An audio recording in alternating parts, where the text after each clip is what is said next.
Seminggu ini, suara palu dan gergaji bersahutan riuh di tengah ladang. Tiang-tiang dan wuwungan sudah berdiri kokoh di sebelah gubuk. Ayah Lukman bersama tukang lainnya sibuk memaku dan menggergaji di atas bangunan. Mereka mendirikan sebuah rumah panggung di ladang Pak Nahum. Bukan sekadar gubuk, Pak Nahum dan Gita sibuk memasak untuk tukang. Nenek tidak ada di ladang, tetapi Ibu Lukman ada di sana sedang memetik cabai untuk dijadikan sambal. Aditya, Lukman dan Lintang mengambil nangka muda untuk dijadikan gulai lauk mereka siang ini.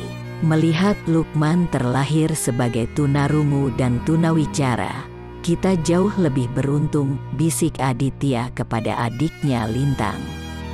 Adiknya mengangguk. Lintang menantang Lukman berlari ke gubuk sambil membawa gori, nangka muda yang baru mereka petik. Aditya tertinggal di belakang dengan senyum bahagia.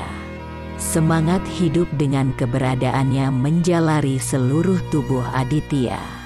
Ia meraba-raba rusuk kirinya lalu perutnya yang terbakar. Kakinya terhenti melangkah lalu menengadah ke langit biru. Aditya tertawa sendirian di tengah ladang. Tak hanya Aditya yang merasakan sukacita, Pak Nahum pun demikian. Tiang-tiang kokoh rumah panggung yang sedang dibangun adalah gambaran keteguhan hatinya berdamai dengan ayah Lukman. Masa lalu biarlah berlalu. Kedatangan ayah Lukman ke ladang ini saja sudah lebih dari cukup untuk membuatnya berdamai, apalagi mendirikan rumah baginya. Tidak perlu mengungkapkan kebenaran masa lalu jika itu akan merusak masa sekarang dan yang akan datang. Masa lalu tidak pernah bisa diubah oleh siapapun, tetapi masa yang akan datang ditentukan masa sekarang. Salah seorang dari 6 tukang yang dibawa ayah Lukman masih berusia belia. Setelah bercakap-cakap dengan Aditya, orang tersebut diketahui baru saja lulus dari sekolah teknik menengah jurusan tukang di Pematang Siantar. Ia hendak merantau ke Medan. Aditya sangat tertarik mendengar ia akan pergi ke Medan. Memang sudah 2 kali Aditya melarikan diri dari sekolah untuk pergi ke Medan mencari rumah Mbah Karyo.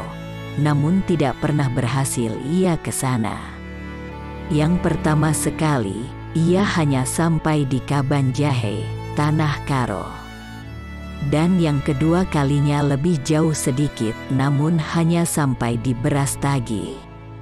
Aditya kesulitan untuk mendapatkan tumpangan cuma-cuma ke Medan. Aditya menggeleng, bukan karena sulitnya mendapat tumpangan, tetapi aku sulit meninggalkan adikku Lintang terlalu jauh, akunya membatin. Aditya memang dirundung rindu kepada Bintang, namun sekaligus tak ingin jauh dari Lintang. Pak Nahum dan Lintang sedang bercakap-cakap di gubuk setelah makan siang.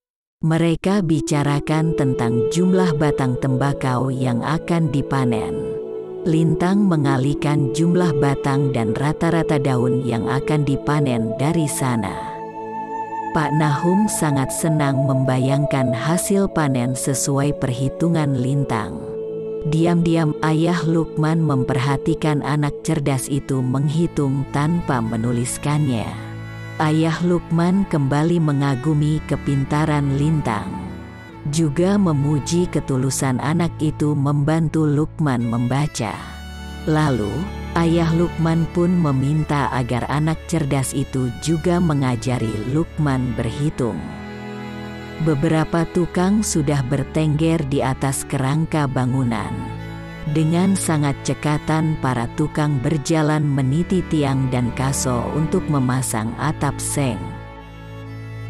"Oi guru," teriak seseorang memanggil Lintang. "Tolong ambilkan ember berisi paku itu." Lintang senang dipanggil demikian. Ia tersenyum bangga. Lalu ayah Lukman juga memanggilnya dengan sebutan guru. Dan akhirnya semua yang di ladang itu ikut-ikutan menyebutnya guru. Lintang menulis catatan di kandang ayam. Sepotong arang di tangannya menuliskan tanggal mulainya seekor induk ayam mengerami telurnya. Lukman bertanya dengan bahasa isyarat, lalu Lintang menyebutkan bahwa kelak telur-telur itu akan menetas setelah 28 hari. Lukman menutup hidungnya mengisyaratkan bahwa telur yang tidak menetas akan berbau sangat busuk. Lukman terjungkal diserang oleh seekor induk ayam karena ia menangkap seekor dari anak ayam tersebut. Lintang tertawa melihat Lukman terjungkal di sudut kandang dengan wajah pucat pasi. Aditya yang sedang menyapu kandang ayam membantu Lukman berdiri dan menghalau induk ayam. "Bagaimana reaksi ibuku seandainya melihat Gulut memukuliku?" bisik Aditya seketika dalam hati. Namun wajah Aditya tidak menunjukkan kesedihan seperti sedia kala. Hari ini hati dan pikirannya dipenuhi pengharapan dan sukacita yang sulit digambarkannya dengan kata-kata. Bahkan ia sendiri tak mengerti mengapa ia setegar itu. Kerinduan yang dalam untuk bertemu adiknya Bintang seolah-olah sudah terwujud di depan mata Aditya. Tukang yang belia itu sudah berjanji akan membawanya ke kota Medan. "Bulan depan setelah uangku terkumpul, aku akan mengajak kalian berdua ke Medan. Aku tahu alamat yang kamu sebut tadi," ujar tukang itu. "Kami punya uang sendiri.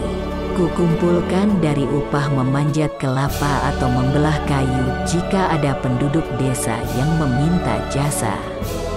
Adikku sering diberi uang oleh Pak Kepala Sekolah karena mengajari Aziz, anaknya yang berkebutuhan khusus seperti Lukman," ucap Aditya bersemangat.